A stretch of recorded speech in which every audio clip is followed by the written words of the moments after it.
A secret admirer kept leaving me gifts at the perfect moments: an umbrella on rainy days, hot meals after brutal shifts, flowers when I needed them most. For months, I obsessed over finding this mysterious person who seemed to know exactly what I needed and when. I never imagined the truth would be more heartwarming than any romance I could have dreamed of. Before we dive into this mystery, I'd love to know, where are you watching from today? Drop your city in the comments below, and be sure to subscribe for more incredible stories every day. Now, let's head back to my lonely apartment building. Moving to Chicago at 26 to work as a nurse had seemed like the adventure I needed. Fresh out of nursing school in small-town Iowa, I was ready to make a difference in the big city, to save lives and build the meaningful career I had always dreamed of. What I hadn't anticipated was how isolating that dream would become. My life had shrunk to a predictable, exhausting cycle: 12-hour shifts at Northwestern Memorial Hospital, the 20-minute commute home to my studio apartment in a converted brownstone, and maybe 6 hours of sleep before doing it all over again. I worked in the cardiac ICU, where every day was a battle between life and death, where families cried in waiting rooms and miracles felt as rare as they were precious. The apartment building I lived in was filled with people I never saw. We were all ghosts to each other, passing in hallways with polite nods and tired smiles. I knew there was an elderly man who lived across the hall. I'd see him occasionally, a tall, thin figure with silver hair who always wore cardigans and moved with the careful precision of someone who had learned to be invisible. He would nod politely when our paths crossed, but we had never exchanged more than a quiet "good morning."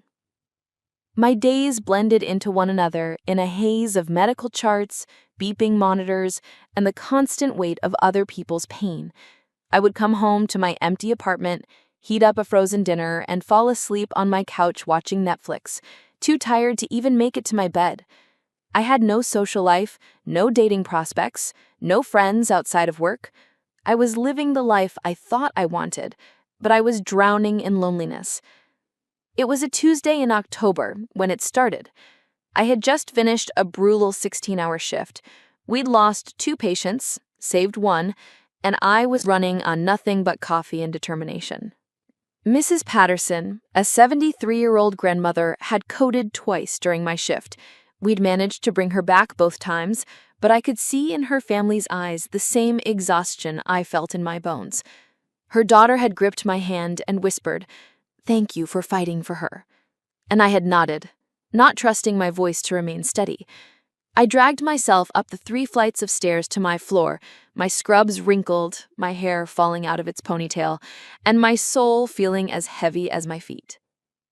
The hallway was dimly lit by a single overhead bulb, and the silence was broken only by the distant sound of a television from one of the apartments. That's when I saw it. Sitting outside my apartment door was a small paper bag with my name written on it in careful, old-fashioned handwriting. Taylor Mitchell was written in blue ink, the letters formed with the precision of someone who had learned penmanship in a different era. Inside was a turkey sandwich, still warm, wrapped in wax paper like something from a 1950s diner. There was a small container of homemade soup, chicken noodle, the kind that smelled like comfort and care. And tucked beneath it all was a small note written on cream-colored paper. "Thank you for all you do. The world is better because of people like you. A friend." I looked up and down the empty hallway, wondering who could have left it. The sandwich was perfect, exactly what I would have made for myself if I'd had the energy. The soup was still steaming, which meant whoever had left it knew exactly when I would be coming home. I ate standing in my kitchen, too tired to even sit down, and for the first time in weeks, I felt like someone in this vast, anonymous city actually saw me. The gifts continued, always small, always perfectly timed, always exactly what I needed. A week later, after a particularly devastating shift where we lost a young father to a massive heart attack, I found a small bouquet of sunflowers outside my door. They weren't expensive, probably from the grocery store down the street, but they were bright and cheerful, and they came with a note that said, "For bringing light to dark places. Your compassion makes a difference." The flowers weren't just beautiful, they were perfectly chosen. Sunflowers had been my mother's favorite, something that I had never told anyone in Chicago. Somehow, my mysterious benefactor had chosen the exact flowers that would remind me of home, of love, of the reasons I had become a nurse in the first place. 2 weeks after that, during a stretch of October rain that seemed to last forever, I discovered an umbrella leaning against my door. It was a simple black umbrella, nothing fancy, but it appeared on the exact morning I realized I'd left it at the hospital. I had been dreading the walk to work in the downpour, and there it was, like an answer to a prayer I hadn't even said. The note attached said, "Stay dry. The world needs you healthy." Each gift was a small miracle of timing and thoughtfulness. A thermos of hot soup appeared after a night when I'd worked through dinner, my stomach growling audibly during report. A soft throw blanket was delivered during a week when my building's heating was broken and I'd been shivering in my apartment. A small potted plant, a hardy succulent that even I couldn't kill, showed up with a note about bringing life to small spaces. But it wasn't just the gifts themselves that amazed me. It was the knowledge behind them. Whoever was doing this understood the life of a healthcare worker in a way that spoke of personal experience. They knew that after a 12-hour shift, the last thing you wanted to do was cook. They knew that losing a patient left you feeling hollow and questioning everything.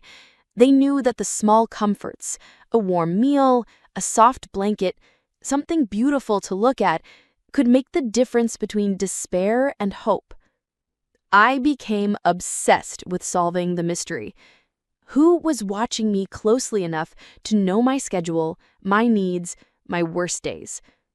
Who cared enough about a stranger to perform these small acts of kindness without asking for anything in return? My first suspect was Marcus, the night security guard at the hospital.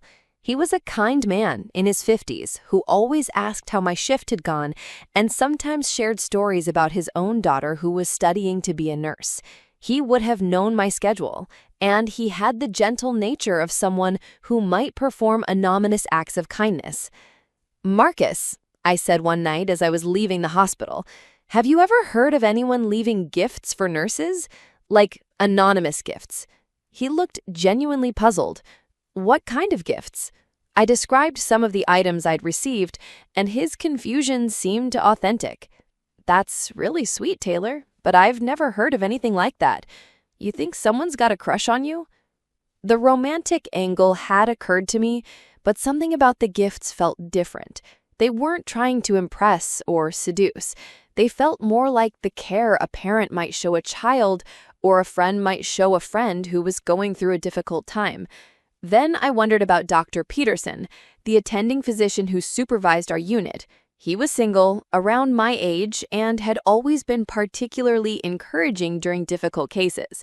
He had a way of appearing at exactly the right moment with exactly the right words, and he seemed to understand the emotional toll of our work.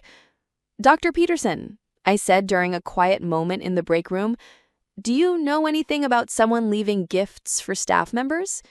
He raised an eyebrow. "What kind of gifts?" When I explained, he smiled. "Sounds like you have a guardian angel. That's really wonderful, Taylor. I wish I could take credit for it, but it's not me.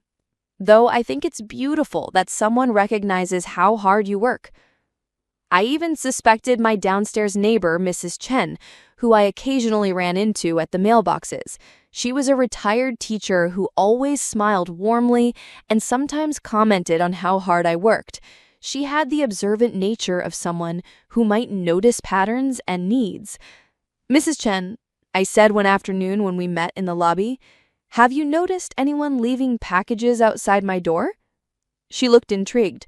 "No, but I'd love to know who your secret admirer is. How romantic." But when I described the gifts, her expression changed. Oh, honey, that doesn't sound romantic. That sounds like someone who really cares about your well-being, like a parent or a grandparent might do. The mystery deepened when I tried to catch my benefactor in the act. I started varying my schedule, coming home at different times, even hiding in the stairwell for an hour after particularly long shifts. But somehow, my mysterious friend always seemed to know exactly when I would be gone and when I would return. The gifts appeared like magic, always when I was at work, always perfectly timed for my return. I asked the building superintendent, Mr. Rodriguez, if he had seen anyone leaving packages outside my door. He shook his head, but promised to keep an eye out. Whoever it is, they're being very careful. I've never seen anyone suspicious in the building. I even considered installing a small camera, but something about that felt like a violation of the trust my anonymous friend had placed in me. These gifts were given in a spirit of pure generosity, and surveilling my benefactor felt wrong. The gifts weren't expensive. I could tell that whoever was leaving them was working within a modest budget. But they were thoughtful in a way that spoke of someone who understood the life of a healthcare worker. Someone who knew the weight of caring for others, the exhaustion that came from giving everything you had to people who were suffering. It was in November, during a particularly brutal week, when we'd had 3 deaths in 2 days, that the most meaningful gift appeared. I came home to find a small, leather-bound journal outside my door. The note attached was longer than usual. For your thoughts, your worries, your hopes. Sometimes writing them down makes them easier to carry. You are making a difference, even when it doesn't feel like it. Every life you touch is better because of your care. I sat on my couch that night, holding the journal, and for the first time since moving to Chicago, I cried. Not from sadness, but from the overwhelming feeling of being seen, of being cared for by someone who understood exactly what I needed to hear. The week had been devastating. We'd lost Mr. Garcia, a 45-year-old construction worker with 3 young children, Mrs. Williams, a grandmother who'd been planning her granddaughter's wedding, and Tommy, a 19-year-old college student who'd had an undiagnosed heart condition. Each loss had felt personal, had made me question whether I was strong enough for this job, whether I was making any difference at all. And somehow, my mysterious friend had known exactly what I needed: permission to feel, a place to put my thoughts, and a reminder that my work mattered. That's when I decided I had to find out who was doing this. Not to stop them, but to thank them properly, to let them know how much their kindness meant to me. I started paying closer attention to the patterns, to the timing, to any clues I might have missed. The breakthrough came on a snowy December evening. I had just finished a double shift, 18 hours straight, because we were short-staffed and the emergency department was overflowing. It had been one of those days when everything went wrong. Equipment failures, difficult families, and a young mother who'd had a heart attack while Christmas shopping. I was climbing the stairs to my apartment, each step feeling like it weighed 1,000 pounds, when I heard a door close softly, somewhere above me. It was unusual. Most of my neighbors were either at work or asleep by the time I got home. The sound was careful, deliberate, like someone trying to not be heard. I quickened my pace, hoping to catch a glimpse of whoever might be in the hallway. My heart was pounding, not from exertion, but from the possibility that I might finally solve the mystery that had been consuming my thoughts for months. When I reached my floor, it was empty. But I noticed something I had never paid attention to before. The apartment directly across from mine, the one where the quiet, elderly man lived, had a small gap under the door, and I could see a thin line of light underneath. More importantly, I could smell something that made my heart skip, the faint aroma of turkey and fresh bread, the same smell that had been on that very first sandwich. I stood in the hallway for a long moment, staring at that door, pieces of a puzzle finally clicking into place. The timing of the gifts, the understanding of a healthcare worker's life, the careful handwriting that spoke of another generation, and the knowledge of exactly what a tired nurse needed after a difficult shift. My mysterious benefactor wasn't a romantic admirer or a colleague from work. He was my neighbor, the man I passed in the hallway with polite nods, the person I had never really seen because I was always too tired, too focused on my own struggles, to notice the quiet kindness that lived just across the hall. The next morning, I made a decision that would change both of our lives. Instead of going straight to work, I stopped at the bakery down the street and bought 2 cups of coffee and a box of pastries. Then I walked across the hall and knocked on his door, my heart pounding with nervousness and anticipation. The man who answered was exactly who I expected, and yet completely different from what I had imagined. He was tall and thin, probably in his late 70s, with kind blue eyes behind wire-rimmed glasses and silver hair that was neatly combed. He was wearing a cardigan sweater over a white shirt, and when he saw me standing there with coffee and pastries, his face went through a series of emotions: surprise, recognition, and then something that looked almost like embarrassment. "Mr. I began, realizing I didn't even know his name. "Harold," he said quietly, his voice carrying the slight tremor of age, but also a warmth that I recognized from somewhere I couldn't quite place. "Harold Whitman." "Harold," I repeated, testing the name. "I'm Taylor. I live across the hall." "I know who you are," he said. And then, after a pause that seemed to carry the weight of months of secret kindness, "I suppose you figured it out." I held up the coffee and pastries, my hands trembling slightly. "Would you like to talk about it?"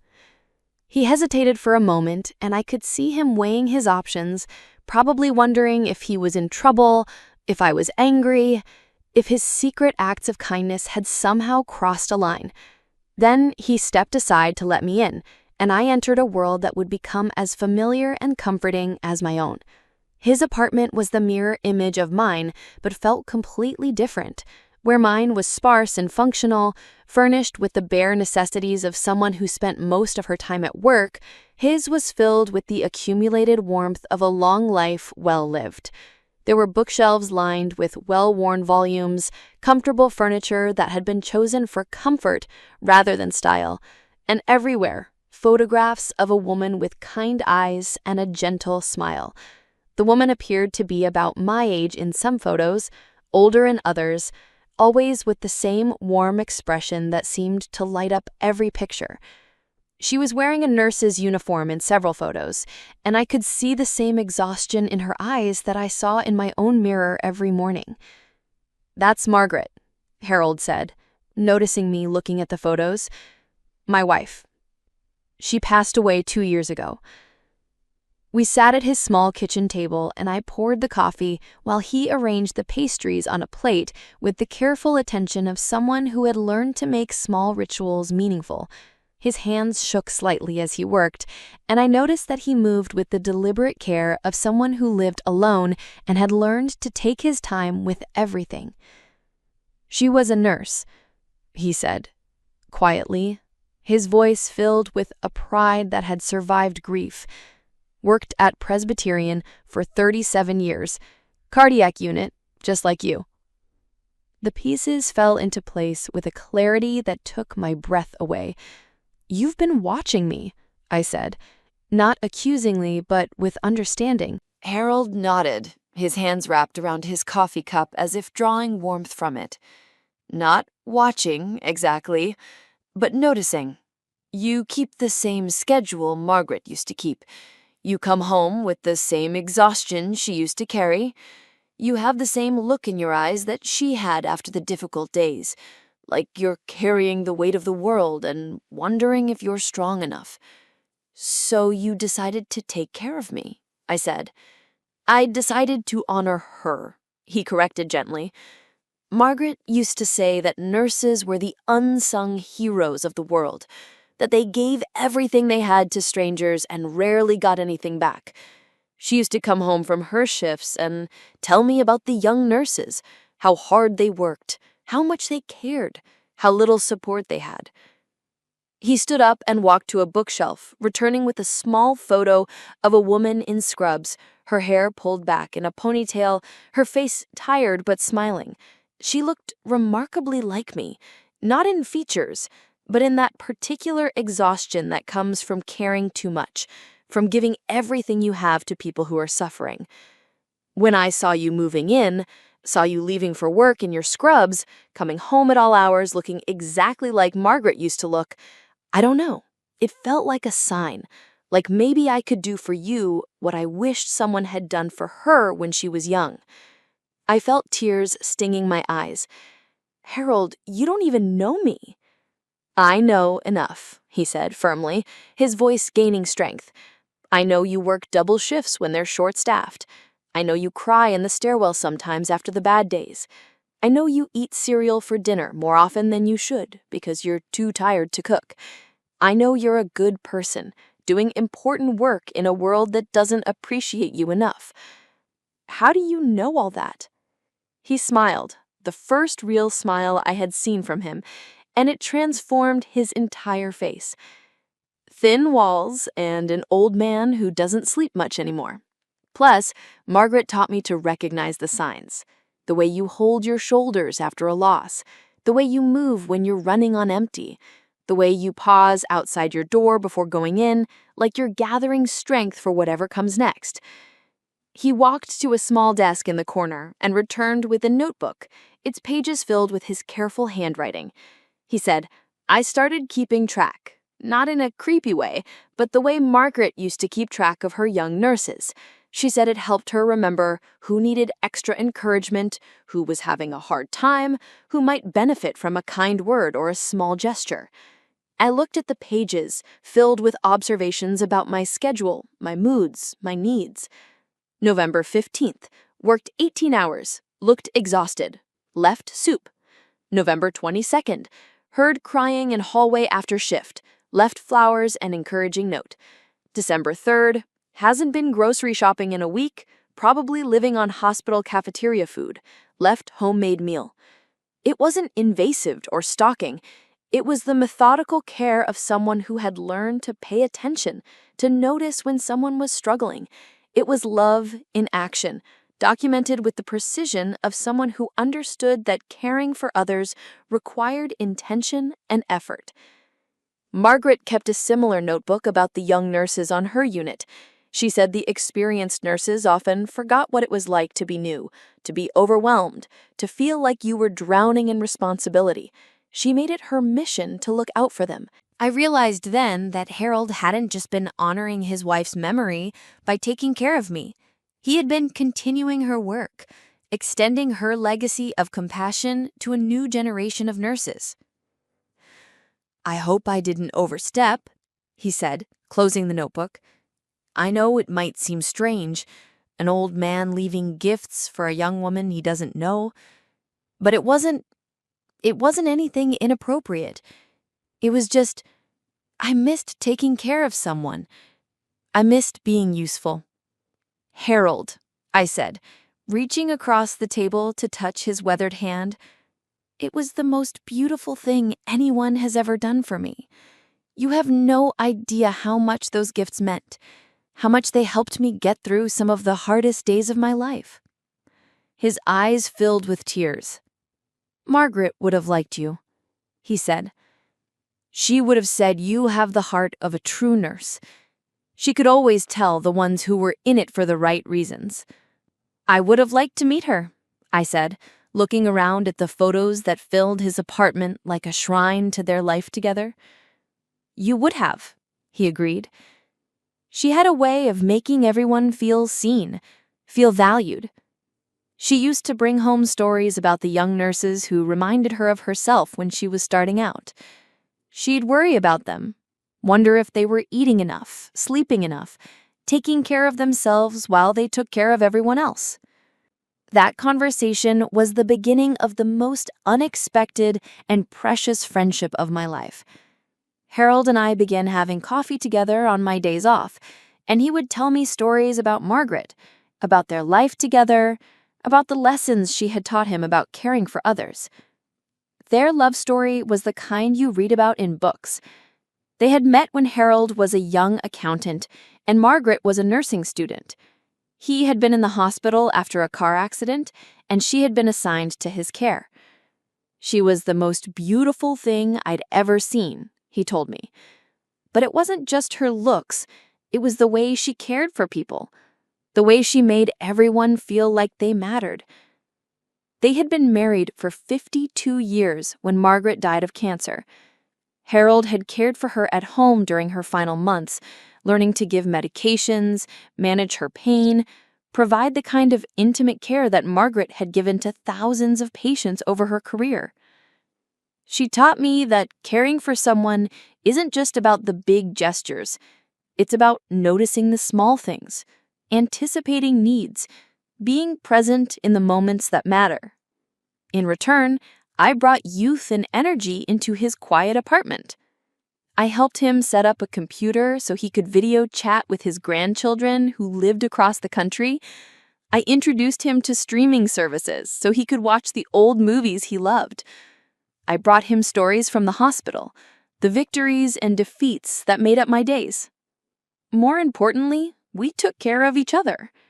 Harold continued to leave small gifts, not as a mysterious benefactor anymore, but as a friend who understood my life. He would make extra soup when he was cooking and bring me a bowl. He would pick up groceries for me when I was working long stretches. He would water my plants when I was too busy to remember. And I took care of him, too. I checked on him when he had a cold, helped him organize his medications, and made sure he wasn't spending too much time alone with his memories. I brought him to the hospital's family events, where he charmed my colleagues with stories about Margaret and her nursing career. The other nurses on my unit adopted Harold as an honorary grandfather. He would sometimes come to our holiday parties, always bringing homemade cookies and stories about the old days of nursing. He became a bridge between the past and present of our profession, a reminder that the work we were doing was part of a long tradition of caring. You know, my colleague Sarah said after meeting Harold at our Christmas party, he talks about you the way my grandfather talks about me and my cousin, like you're the most precious thing in the world. It was true. Harold had become the family I never knew I needed. He worried about me the way a grandfather worries about a granddaughter, celebrated my successes, comforted me during my failures, and provided the kind of unconditional support that I had been missing since moving away from home. 6 months after our first coffee together, Harold showed me something that made me understand the full depth of what he had been doing. He pulled out a box from his closet, filled with letters and cards from nurses who had worked with Margaret over the years. She touched so many lives, he said, reading from a card written by a nurse who had worked with Margaret 30 years earlier. This woman wrote to tell Margaret that she had saved her career, that Margaret's kindness and mentorship had kept her from quitting during her first year. There were dozens of similar letters, all from nurses who credited Margaret with helping them through difficult times, teaching them important lessons, or simply being there when they needed support. I realized after she died that her legacy wasn't just in the patients she saved, Harold said. It was in the nurses she nurtured, the young women she helped become the caregivers they were meant to be. And I thought, maybe I could continue that legacy in my own small way. On the anniversary of Margaret's death, Harold and I visited her grave together. He brought flowers, the same sunflowers he had left outside my door that first time, and I brought a letter I had written to her, thanking her for raising a man who knew how to see when someone needed care, who understood that small acts of kindness could save a person's life in ways that had nothing to do with medicine. She would have been so proud, Harold said as we stood by her headstone. She always said that the best way to honor a nurse was to take care of another nurse. As we walked back to our building that day, I realized that my mysterious admirer had given me something far more valuable than any romantic relationship could have provided. He had given me a reminder that kindness exists in the world, that people notice when you're struggling, that sometimes the most profound love comes from the most unexpected places. I had moved to Chicago looking for adventure and purpose in my career. What I had found instead was something I hadn't even known I was missing, a reminder that we're all connected, that taking care of each other is what makes us human, and that sometimes the most beautiful relationships are the ones that begin with a simple act of anonymous kindness. Harold still leaves me gifts, but now they come with his name attached, and usually with an invitation to share them. And I've started leaving gifts for him too. Books I think he'll enjoy, photos from my travels, small tokens that say, I see you, I value you, I'm grateful for you. Our friendship has taught me that family isn't just about blood relations or romantic partnerships. Sometimes family is an elderly widower who sees your exhaustion and decides to ease it, one small gift at a time. Sometimes family is the person who notices when you're struggling and quietly, without fanfare or expectation of gratitude, makes your life a little bit easier. The mystery of my secret admirer had been solved, but the gift of Harold's friendship continues every day. He has taught me that the most powerful force in the world isn't medicine or technology or wealth. It's the simple human impulse to care for one another, to notice when someone is struggling and to respond with kindness. And in caring for me, Harold found his own healing. He discovered that grief doesn't have to be the end of love, that honoring someone's memory can be an active, ongoing practice, and that sometimes the best way to heal from loss is to love someone new. We are an unlikely pair, a 78-year-old widower and a 26-year-old nurse, but we have created something beautiful together, a friendship built on mutual care, shared understanding, and the recognition that we all need someone to notice when we're struggling and respond with kindness. The gifts still appear outside my door, but now I know where they come from, and more importantly, I know why. They come from love. Not romantic love, but something deeper and more enduring. They come from the understanding that we are all connected, that caring for others is what gives life meaning, and that sometimes the most profound relationships begin with the simple recognition that someone needs help and the decision to provide it. What an absolutely beautiful story about unexpected friendship and the power of anonymous kindness. Harold's way of honoring his late wife by caring for Taylor shows us that love never truly dies. It just finds new ways to express itself. What do you think about Harold's method of caring for Taylor? Have you ever experienced or given anonymous acts of kindness? Let us know your thoughts in the comments below. If you were touched by this heartwarming story of intergenerational friendship and compassion, please show your support by hitting that like button and be sure to subscribe for more incredible stories every day. Don't forget to click the notification bell so you never miss an upload. Thanks for watching, and we'll see you in the next one.